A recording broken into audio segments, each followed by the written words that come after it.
Hello and welcome to the India news destroyer. This is Chetan और America के सामने राष्ट्रीय सुरक्षा का गंभीर संकट पैदा हो चुका है, क्योंकि एक सामान्य से आदमी ने ये बोला है कि अमेरिका हूती विद्रोहियों के ठिकाने पर हमला करने वाला है। वो बात मुझे पहले से पता थी। कहाँ हमला होगा, किस समय हमला होगा, कौन से हथियार से हमला होगा, सब कुछ इंफॉर्मेशन इनके पास थी। मतलब अमेरिका की वॉर प्लानिंग पूरी तरह से लीक हो चुकी थी। एक्चुअली हुआ ये था कि 15 और 16 मार्च अमेरिका ने यमन के हूतीस पर अटैक किया था।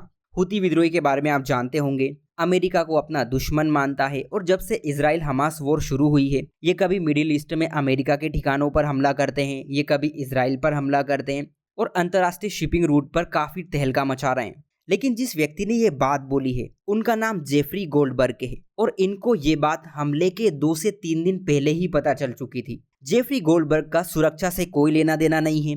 ये एक जर्नलिस्ट है जो पहले द वाशिंगटन पोस्ट में काम कर चुके हैं। अब देखिए, राष्ट्रीय सुरक्षा एक गंभीर मामला होता है।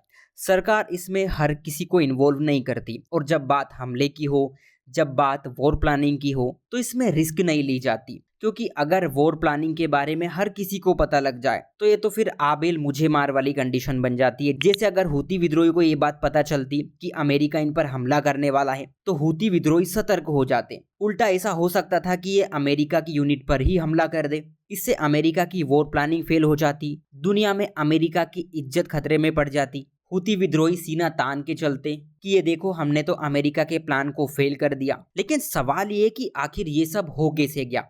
व्हाइट हाउस ने ये बात कंफर्म की है कि जेफरी गोल्डबर्ग को चैट ग्रुप में गलती से ऐड कर लिया गया, जिसमें इनके रक्षा सचिव पीट हेग्सेथ थे, इनके राष्ट्रीय सुरक्षा सलाहकार माइक वोल्ज, उपराष्ट्रपति जेडी वेंस और दूसरे अधिकारी शामिल थे। ये लोग उस चैट ग्रुप में यमन में हूती विद्रोहियों पर अटैक कैसे करना है इस पर डिस्कशन कर रहे थे कि हम किस समय इन पर हमला कर सकते हैं, हम कौन कौन से हथियारों को यूज कर सकते हैं ताकि ज्यादा से ज्यादा इनका नुकसान हो। फिलहाल अमेरिका की राष्ट्रीय सुरक्षा परिषद ने यह बोला है कि इस बात की गहन जांच की जा रही है कि एक अनजाने नंबर को आखिर कैसे गलती से जोड़ लिया गया, क्योंकि ये राष्ट्रीय सुरक्षा में सीधे सीधे सेंध लगने वाली बात है।